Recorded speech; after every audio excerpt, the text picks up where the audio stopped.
ಇವತ್ತು ಇಡ್ಲಿಗೆ ತುಂಬ ಸಿಂಪಲ್ಲಾಗಿ ಈಸಿಯಾಗಿ ಮಾಡ್ಕೊಳ್ಳೋ ಅಂಥ ಚಟ್ನಿ ಮಾಡ್ತಾಯಿದ್ದೀನಿ. ದೋಸೆ, ಇಡ್ಲಿ, ಚಪಾತಿ ಯಾವ್ದು ಬೇಕಾದ್ರೂ ತಿನ್ಬೋದು. ಇದಕ್ಕೆ ಒಂದು ಪ್ಯಾನ್ ಇಟ್ಕೊಂಡು ಕಡಲೆ ಬೀಜನ ಹಾಕ್ಕೊಳ್ತಾ ಇದ್ದೀನಿ. ಇದನ್ನು ಲೋ ಫ್ಲೇಮಲ್ಲಿ ಹುರ್ಕೋಬೇಕು. ಕಡಲೆ ಬೀಜ ಹುರಿಯುವಾಗ ಯಾವತ್ತೂ ಫ್ಲೇಮ್ ಜಾಸ್ತಿ ಇಟ್ಕೋಬಾರ್ದು, ಲೋ ಫ್ಲೇಮಲ್ಲಿ ಹುರಿದ್ರೇ ಚೆನ್ನಾಗಿರುತ್ತೆ. ಇದಕ್ಕೆ ಒಂದು 4ರಿಂದ 5 ಬೆಳ್ಳುಳ್ಳಿ ಹಾಕ್ಕೊಳ್ತಾ ಇದ್ದೀನಿ.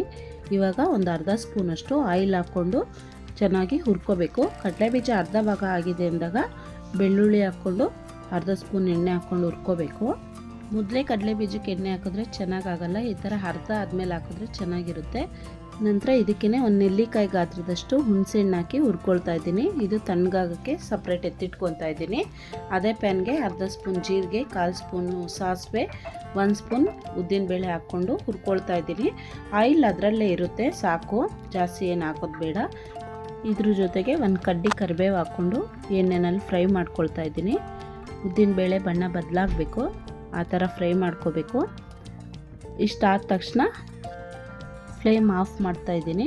ಇದಕ್ಕೇ ಖಾರದ ಪುಡಿ ಹಾಕ್ಕೊಳ್ತಾ ಇದ್ದೀನಿ. ನಮ್ಗೆ ರುಚಿಗೆ ಎಷ್ಟು ಬೇಕೋ ಅಷ್ಟು ಹಾಕ್ಕೊಂಡು ಅದೇ ಬಾಣಲೆನಲ್ಲೇ ಫ್ರೈ ಮಾಡ್ಕೊಳ್ತಾ ಇದ್ದೀನಿ.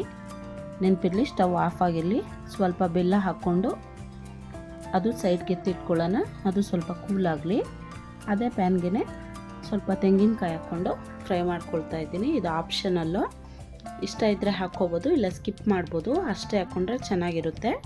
ಎಲ್ಲ ತಣ್ಣಗಾದ್ಮೇಲೆ ಉಪ್ಪು ಹಾಕ್ಕೊಂಡು ರುಬ್ಕೊಳ್ತಾ ಇದ್ದೀನಿ. ಅಷ್ಟರಲ್ಲಿ ಒಗ್ಗರಣೆ ಮಾಡ್ಕೊಳ್ಳೋಣ. 2 ಸ್ಪೂನ್ ಆಯಿಲ್ ಹಾಕಿ ಸಾಸಿವೆ, ಹಸಿ ಕರಿಬೇವು ಮತ್ತು ಒಂದೇ ಒಂದು ಒಣಮೆಣಸಿನ್ಕಾಯಿ ಹಾಕಿ ಫ್ರೈ ಮಾಡ್ಕೊಳ್ತಾ ಇದ್ದೀನಿ. ನಾನು ಚಟ್ನಿ ಈ ಹದದಲ್ಲಿ ರುಬ್ಕೊಂಡಿದ್ದೀನಿ. ಇಡ್ಲಿಗೆ ಸ್ವಲ್ಪ ತೆಳ್ಳಗಿದ್ರೇ ಚಟ್ನಿ ಚೆನ್ನಾಗಿರುತ್ತೆ. ಈಗ ಒಗ್ಗರಣೆ ಹಾಕ್ಕೊಂಡು ಚೆನ್ನಾಗಿ ಮಿಕ್ಸ್ ಮಾಡಿದ್ರೆ ಚಟ್ನಿ ರೆಡಿ ಆಯಿತು. ಇಡ್ಲಿ, ದೋಸೆ, ಚಪಾತಿ ಯಾವುದ್ರಲ್ಲಿ ಬೇಕಾದ್ರೂ ತಿನ್ಬೋದು, ತುಂಬ ಚೆನ್ನಾಗಿರುತ್ತೆ. ಪ್ಲೀಸ್ ಈ ವಿಡಿಯೋ ಇಷ್ಟ ಆಗಿದ್ದರೆ ಬಿಸಿ ಲೈಫ್ ವಿತ್ ಬೆಂಗಳೂರು ಚಾನಲ್ನ ಲೈಕ್ ಮಾಡಿ, ಶೇರ್ ಮಾಡಿ, ಸಬ್ಸ್ಕ್ರೈಬ್ ಮಾಡಿ. ಎಲ್ಲರೂ ಕೂಡ ಬಿಸಿ ಲೈಫ್ ವಿತ್ ಬೆಂಗಳೂರು ಚಾನಲ್ಗೆ ಸಪೋರ್ಟ್ ಮಾಡಿ. Thank you for watching.